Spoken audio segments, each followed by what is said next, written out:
पहले तो आपका और जिस दीजिए वैद साहब, देखे जिस तरह से भारत की स्ट्रेटेजी हम लोग देखिए, पहले भी हम आपसे बात हुई थी, भारत की स्ट्रेटेजी का असर देखने को मिला है कि पाकिस्तान डीजीएमओ ने फुल खोल करके सीजफायर की बात कही है, बड़ी जीत के तौर पे भी इसको देखा जा रहा है। मैं आपसे जानना चाहूंगा। बहुत बड़ी जीत है। और जिस तरह का भारत का रिस्पांस कल रात से था, हम्म। उसने पाकिस्तान को घुटने पे लाया। हम्म। और जिस तरह से उसकी एयरपोर्ट्स पे एयरपोर्ट रनवे को उड़ाया गया, और पाकिस्तान ने देखा भारत का रुद्र रूप आज सवेरे। और उस पे भारत, अगर आपको मैं याद दिलाना चाहता हूं, अगर आप याद करें, आज सोशल मीडिया में पाकिस्तान के फॉर्मर एयर चीफ का स्टेटमेंट चल रहा था, वो सुनने लायक है। हम्म। तो मुझे नाम नहीं उनका याद, वो कह रहे थे कि भारत ने हमको बर्बाद कर दिया जो रिस्पॉन्स है, और हम भारत का मुकाबला नहीं कर सकते।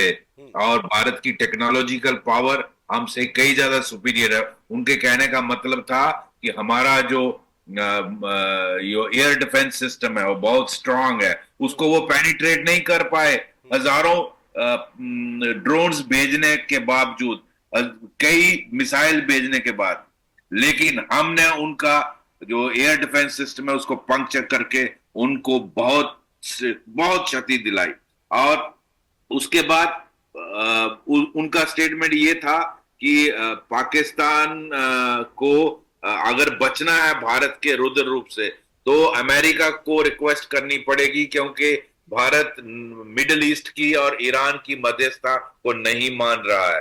तो ये दिखाता है वहां क्या हालत थी। उनकी पेंट गीली हो गई है। और फिर उन्होंने घुटने पर आकर अमेरिका को दुहाई की है कि हमें बचाइए भारत से। तो ये जो राष्ट्रपति ट्रंप ने ट्वीट किया है कि कल पूरी रात वो लगे रहे, उनके वाइस प्रेसिडेंट और उनके एक्सटर्नल अफेयर्स मिनिस्टर, जो उनको फॉरेन सेक्रेटरी बोलते हैं, जी। और रूबियो जी, साहब, रूबिनो जी। या तो उन्होंने मिलकर हमारे प्रधानमंत्री एनएसए और एक्सटर्नल अफेयर्स मिनिस्टर साहब से बात की, हम्म। और पाकिस्तान में आर्मी चीफ और उनके प्राइम मिनिस्टर से बात की। और उनको, तब मुझे लगता है, ये मेरा गैस है, मुझे किसी ने बताया नहीं, मुझे लगता है प्रधानमंत्री जी ने उसमें कंडीशन रखी है कि पाकिस्तान टेररिज्म को बंद करे, तभी हम ये जो सीज फायर के लिए एग्री करेंगे। क्योंकि भारत का स्टेटमेंट आया है इससे कुछ मिनट पहले कि any act of terror in future will be act of war. That means इसके बाद अगर कोई इस तरह का इंसिडेंट पहलगाम जैसा हुआ, तो भारत को राइट है पाकिस्तान को हिट करने की जहां भारत चाहेगा। तो ये बहुत बड़ी स्टेटमेंट। बिल्कुल, ये बड़ी स्टेटमेंट है और ये इसी से जुड़ा मेरा प्रश्न रहेगा आपसे वैद साहब कि जिस तरह से तकरीबन 5:30 6 बजे रहे होंगे, 5:45 के आसपास शाम को ट्रंप साहब का एक ट्वीट आ जाता है। हालांकि हम उसी समय चर्चा, हमारी डिबेट चल रही थी, हम बातचीत कर रहे थे, हमारे साथ अभय जी जुड़े थे और रिटायर्ड मेजर संगीता तोमर जी भी जुड़ी हुई थी। और इसी बीच अचानक अरुण सहगल साहब थे और मैं देखिए इसको लेकर के जरा पुष्टि कर रहे थे कि ऐसा तो नहीं फेक है। देखिए आजकल फेक तो है, हम सब जानते हैं कि फेक न्यूज जो है वो 2 मिनट में फैल जाती है और इस तरह की जब वार सिचुएशन होती है तो बड़ा ही सोच समझ के कदम उठाने पड़ते हैं। तब तक अरुण सहगल साहब हमारे साथ जुड़े थे, उन्होंने इसकी उस पर टीज किया और मैंने भी इसको लेकर जब पुष्टि हुई, देखा गया, और जब विदेश मंत्रालय की प्रेस कॉन्फ्रेंस आई, उधर से ईशा डार साहब की बात ट्वीट आता है। और एक बड़ा सवाल ये उठता है इन सबके भी, डीजीएमओ ने फोन किया है और आपने बिल्कुल बात सही कही है कि एक्ट ऑफ वॉर, और इसके बाद तनिक भी खरोच आती है तो चीर फाड़ने के लिए शेरनियां तैयार हैं। और आज यस। भी जब शेरनियां चौथे दिन बैठी और एक जोश, और देखिए उन्होंने बड़ी चीजों की बात करी कि जिस तरह देखिए अफवाहें देखिए कैसे फैलाता है। एक तो उनका जिहादी जर्नल, दूसरा अफवाह फैला रहे हो कि हमारे S-400 को तबाह किया, हमारे बेम्बोस मिसाइल का जो है वो तबाह कर दिया, और उनका चीनी सामान चले तो चांद तक नहीं तो शाम तक, और तमाम जो अफवाहें फैलाई हैं उनको आज कर्नल सूफिया कुरैशी ने स्पष्ट रूप से कर दिया। और देखिए स्पष्टता जो है कागज के साथ दी है, कहते हैं ना कि एक लोहार की और 100 सुनार की, तो लोहार की जो लोहारी है वो आज देखने को मिली है। तो बड़ा प्रश्न उठता है। अच्छा, दूसरे जो इस पर मैं आपसे हालांकि पहले चाहूंगा आपकी राय। ये ऐसा है, हम्म। एक तो डीजीएमओ का फोन आया 3:30 बजे, 3:55 जो भी टाइम था, जी। 3:35 पे। वो उसके तभी आया जब उनको इसकी जबरदस्त जरूरत थी। और वो कह रहे थे कि हमें भारत से बचा लो, अमेरिका को दुआ कर रहे थे कि हमें बचाओ किसी तरह, और ये उसमें भारत की कंडीशन बहुत जरूरी थी। लेकिन मेरा आपके चैनल पे ये कहना बहुत जरूरी है, पाकिस्तान को अपनी पॉलिसी, जो ब्लीड इंडिया बाय 1000 कट है, जो गजबा हिंद है, जो जिहाद है, जो using terrorism as instrument of state policy है, उसको बदलना होगा।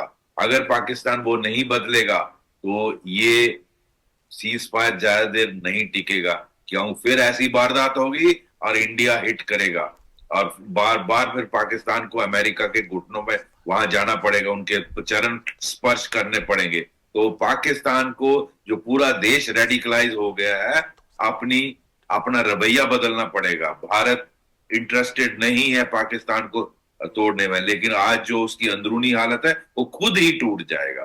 तो उसके लिए अपने सर्वाइवल के लिए बहुत जरूरी। बिल्कुल, सर्वाइवल के लिए बहुत जरूरी है। और वैद साहब, आपसे पहले हमारे साथ अभी कपिल राल साहब जुड़े थे, एयर मार्शल, पूर्व एयर मार्शल, और उन्होंने जिस तरह से बातचीत करी, हम लोग यही बातचीत हो रही थी। देखिए, हमने ऑपरेशन सिंदूर चलाया, अपनी बहनों का जो सुहाग उजड़ा था उसका हमने बदला लिया, पहला पॉइंट। दूसरी बात, ये दहशतगर्दों के जनाजे में कौन खड़ा होता है, बड़ा ध्यान समझिएगा, पाक आर्मी खड़ी होती है, ठीक है। अच्छा, वो छोड़िए, मरियम नवाज जाकर के श्रद्धांजलि दे रही है वहां की प्रजा। तो ये देखिए, अब हम लोग ये वैसा, अब तो ये नहीं कह सकते कि सेना जो है वो इनको सपोर्ट करती है। वहां की सेना और सत्ता दोनों जो है साफ तौर पे ये दोनों को सपोर्ट करती है, और विश्व के पटल पे ये अब आ गया है।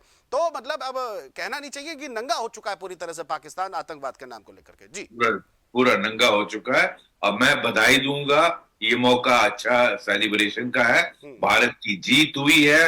हमारे सेनाओं, तीनों सेनाओं को मैं सल्यूट करता हूं पूरे देश की तरफ से, हमारी इंटेलिजेंस एजेंसियों को सल्यूट करता हूं, और मैं अपनी जो पैरामिलिट्री फोर्सेस, हमारी बीएसएफ, बाकी सब ने बहुत बढ़िया काम किया, देशवासियों ने बहुत काम।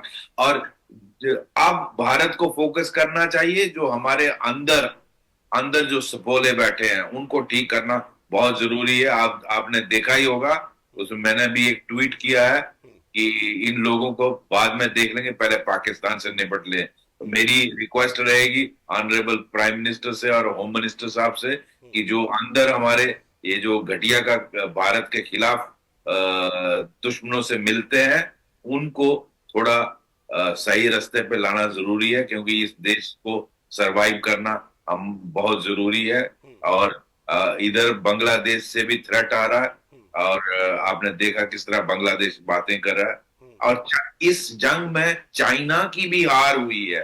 ये चाइना की इक्विपमेंट थी, उन्हीं का जहाज जो पाकिस्तान को दिए थे, उन्होंने ही अपना वो जो उनका एयर डिफेंस सिस्टम था, सब फेल हो। सरफेस टू एयर मिसाइल, जी जी हाँ, बड़ी तारीफ होती थी इस मिसाइल की, सरफेस टू एयर मिसाइल की। और मैंने कहा था ना वैद साहब कि चले तो चांद तक, नहीं तो शाम तक, ये चीनी सामान का है। आपने टर्की का जिक्र किया था वैद साहब, टर्की को और चाइना को भी इस ऑपरेशन में मुझे लगता है उनको अच्छी तरह से मुंह की खानी पड़ी है, और भारत ने दिखा दिया कि भारत ही सुपर पावर है। बिल्कुल सुपर पावर है, और हमसे ज्यादा सुपर डुपर जो है कोई है नहीं। हालांकि हमारा शांति जो है वो हमेशा से बरकरार रहती है। वैसा प्रश्न एक और रहेगा आपसे कि जिस तरह से एर्दोगन साहब, टर्की के मुखिया, उन्होंने बड़ा जनाजे को लेकर दुख जगाया, हमारे भाईजान, हमारे ये, हमारे वो, फलानी ढिमाकी की बातें करी, बड़ी तारीफ करी जिहादियों की, और उसके बाद एक पर्चा जारी कर देते हैं कि हम मध्यस्थता करा रहे हैं, दोनों से कह रहे पागलपन ना करो, मध्यस्थता कराने की बात करते हैं।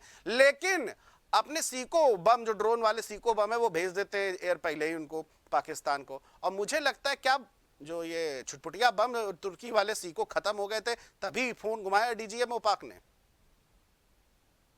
देखो, तुर्की को याद रखना चाहिए कि जब उसका मुश्किल वक्त था तो प्रधानमंत्री मोदी जी ने सबसे पहले उनको एड भेजी थी, लेकिन उनको ये शायद याद नहीं है।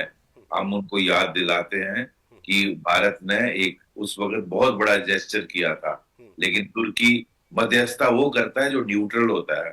अमेरिका दोनों तरफ से न्यूट्रल रहता है, तुर्की न्यूट्रल नहीं है, उसने साइड अपनी चुनी है। वो पाकिस्तान को बैक करता है कश्मीर मुद्दे पे भी, और जब से अर्दगोन आए हैं तो उनका पॉलिसी बहुत क्लियर है, वो भारत के खिलाफ है। और मैं तो दुनिया को अपील करूंगा कि जो नेटो कंट्रीज ने, अमेरिका ने इनको अपने नेटो में लिया है, एक दिन वो उनको भारी पड़ेगा। इस देश को, तुर्की जैसे देश को नेटो में नहीं लेना चाहिए था, ये मेरा मानना है।